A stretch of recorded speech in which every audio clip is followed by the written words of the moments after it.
সুন্দর একটা পরিবেশ তৈরি করেছেন এবং ওয়েস্ট বেঙ্গল এবং ওয়েস্ট বেঙ্গলের বাইরেও উনি প্রোগ্রাম করে। সেই king of the comedy mister Laddu Gopal, একটু জোরে হাত তালি একবার মিস্টার লাড্ডু গোপালের জন্য একবার আমরা পিয়ারাপুর পশ্চিমপাড়া বারোয়ারি সমিতির পক্ষ থেকে পুষ্পস্তবক দিয়ে ওনাকে আমরা কাছের মানুষ এবং আমাদের বন্ধু বান্ধব এর মতো পুষ্পস্তবক দিয়ে বরণ করে দেবো। বরণ করে দিতে আসছেন সীমা দাস, একবার জোরে হাততালি একবার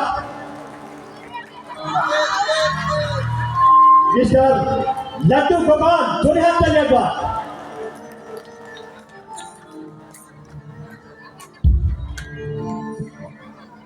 আমার মতো এই ক্ষুদ্র শিল্পী এত বড় মঞ্চে দাঁড়িয়ে এই সম্মান পেল, এটা এই ক্ষুদ্র শিল্পীর কাছে অনেক বড়।